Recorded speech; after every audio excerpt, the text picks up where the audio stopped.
I'll now call on Lisa Belanger, coordinator of the Atikokan Labor Adjustment Action Centre, please.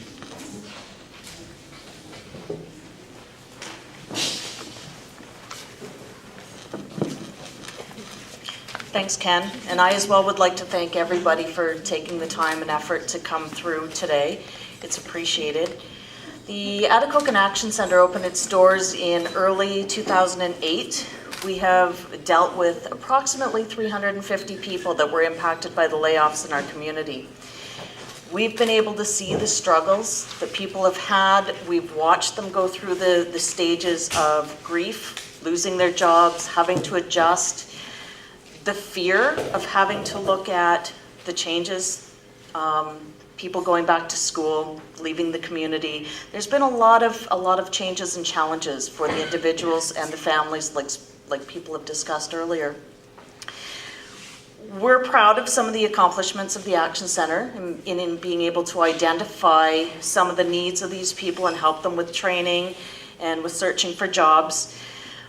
But what I find difficult is we need to report monthly to the Ministry of Training, Colleges and Universities the statistics of how many people are reported as adjusted. Now, being adjusted is defined as somebody who has found permanent employment, has enrolled in long-term training, has retired, or has become self-employed.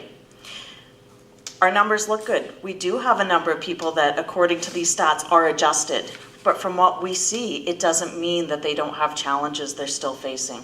Just because they found a job, as they were saying, if somebody's working out of town, having to commute back and forth, mothers are on their own, taking on additional responsibilities, the kids are struggling, we still have issues that need to be addressed.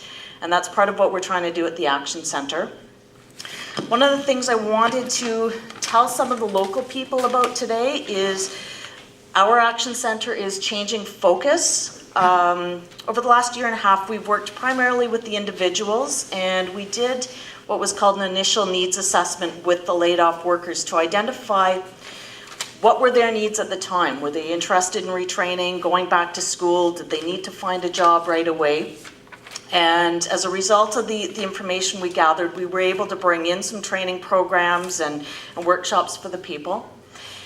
Now it's been a year and a half since the layoffs, and we realize that this situation is going to be going on for a while. Our focus now is to look at finding some more long-term permanent solutions. So we are initiating, actually this week, a new assessment. We're encouraging anybody in the community that has been impacted by the layoffs, whether it's the workers, their spouses, people in the community that have been hit, to come into the Action Centre and complete one of these assessments. With the information gathered, we're going to be taking a look at what programs and services did the individuals access to help move on and address the challenges, how effective were these services, and then we'll be in a position to lobby the government and identify what do we need in Atikokan on more of a permanent basis to help the people out.